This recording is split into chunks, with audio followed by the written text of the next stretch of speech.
The Coca-Cola 600 is in the books. The calendar has officially flipped to the second half of the NASCAR regular season. 13 races remain before the playoff field locks in and the chase begins. And right now, the standings are interesting enough that almost every conversation about who makes it and who doesn't is genuinely worth having. Some things are going to play out exactly the way the numbers suggest. Others are going to surprise people. There are drivers sitting comfortably who probably shouldn't be, and drivers people have written off who are closer than most realize.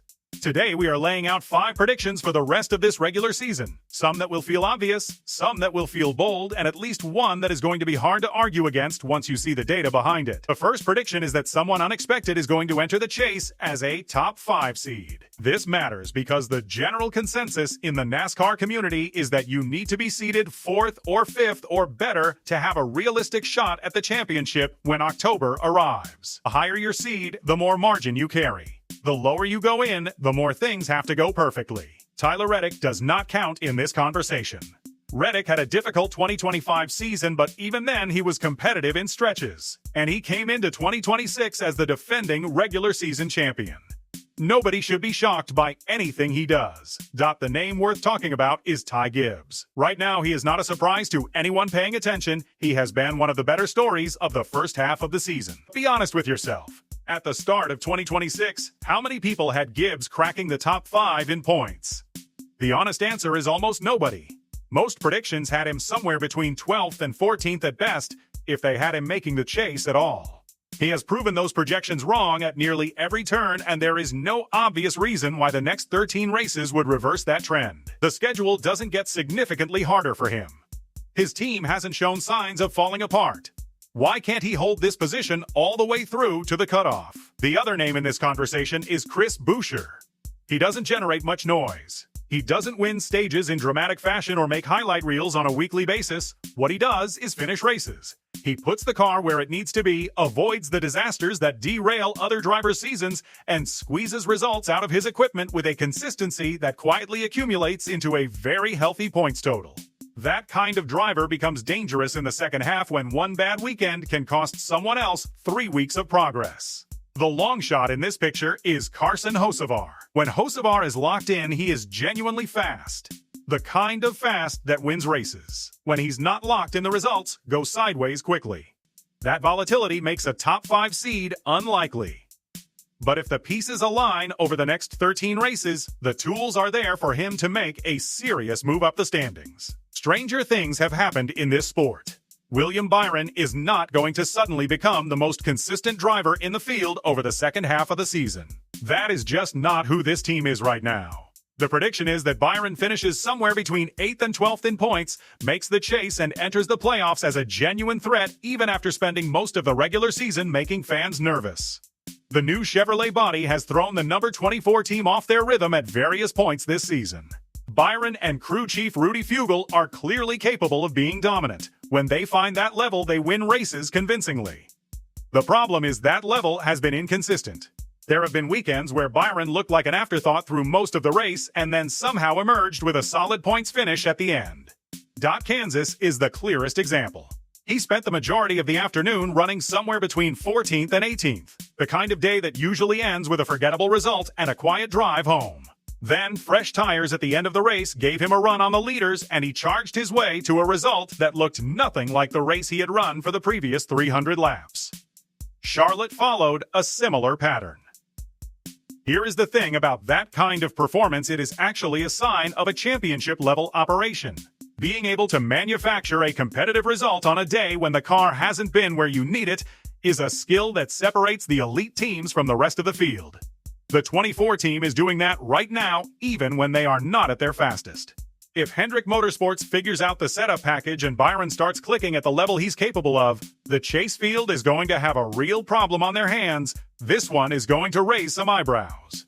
But sit with the numbers for a moment before dismissing it. Shane Van Gisbergen is currently 14th in the Cup Series standings with 316 points through 13 races. At this exact same point last season, he was 33rd in points with 161 total. He has scored more than 150 additional points compared to where he was 12 months ago. That is not a small improvement. That is a fundamental shift in how he is performing across the full schedule, not just on road courses, not just on weekends that suit his background, but week in and week out on tracks where he had no experience before arriving in NASCAR. There is a benchmark worth understanding here. In the modern playoff era, cracking the top 16 in the standings by the end of the regular season has almost always required a driver to accumulate at least 600 points across 26 races. SVG is more than halfway to that number with 13 races still to go. And those 13 races include 2 events that play almost entirely to his strengths. Sonoma Raceway is coming. He won there last year. His road course record speaks for itself. Then there is the brand new San Diego Street Course, a venue that nobody in the field has raced at before, which immediately eliminates the experience gap that has always worked against VG on oval circuits. His entire career has been built on street and road course racing. A brand new street layout gives him an advantage over the field that is difficult to quantify but almost certainly significant. If he wins both of those events, collects average stage points in each, and continues the oval progress he showed at Charlotte, where he led laps, held off Hamlin, Bell, and Larson, and ran inside the top 10 for 329 laps, there is a real path to him climbing inside the top 12 by the time the regular season ends. This is not wishful thinking. The math supports it. On the other end of the standings, Joey Logano is going to find his way above the playoff cutoff before Daytona arrives. Nothing about the first half of his season has been acceptable by Logano standards. Half of his first 12 race results landed outside the top 30. That is a brutal stretch for a 3-time championship contender driving for one of the strongest programs in the paddock. Ford as a manufacturer has struggled across the board, and the number 22 team has not been immune to those issues.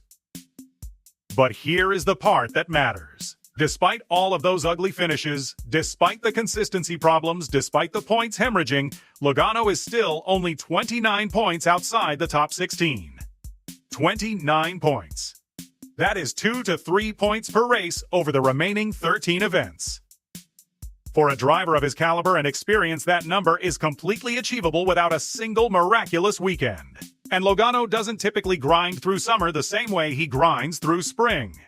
He tends to find something in the warmer months. His schedule lines up with tracks where he has historically performed well. The law of averages alone suggests his finishing positions are going to improve simply because the catastrophic runs have to stop compounding at some point. A driver of his ability does not keep finishing in the 30s indefinitely. If the question is who makes it out of a tight bubble battle, Logano, Ryan Preece, or Daniel Suarez, the choice is Logano. Every time. He has proven in high-pressure moments before that he knows how to close a gap when the stakes are real. This is the most uncomfortable prediction on the list, but the numbers make it difficult to argue against. Ross Chastain is going to miss the chase. And more specifically, he is going to be effectively eliminated from contention before Daytona even gets here.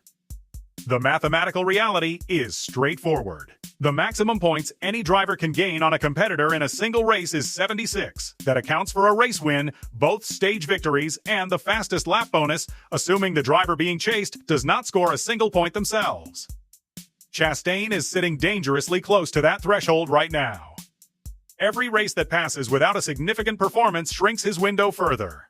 Even setting aside the pure math, the on-track picture for the number 1 car is not encouraging. Trackhouse Racing's number 1 entry has produced 2 top 10s and 2 top 15s through the entire first half of the season. Both strong results came at superspeedways, tracks where the aerodynamic pack racing format can randomly deliver good finishes to teams that aren't genuinely fast enough to earn them under normal racing conditions. Strip away those 2 superspeedway gifts and you are looking at a team that has spent most of 2026 finishing 16th or lower. Atlanta is coming.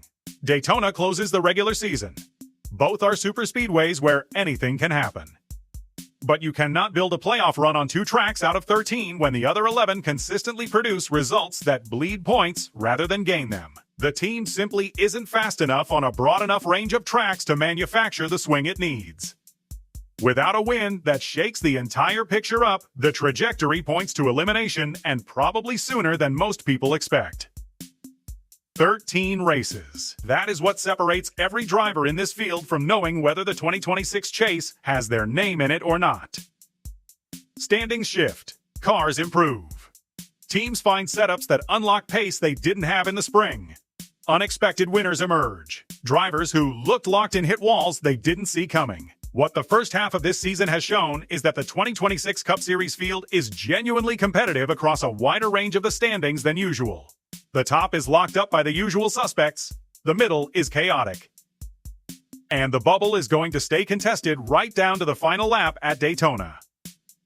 The predictions are on the table. Ty Gibbs or someone unexpected in the top 5. Byron hot and cold but still making it. SVG pushing into the top 12. Logano clearing the bubble, and Chastain falling short before the finish line even arrives. Nashville Superspeedway is next, another oval. Another weekend of data points that will either confirm or challenge everything laid out here. The second half of the 2026 NASCAR regular season starts right now.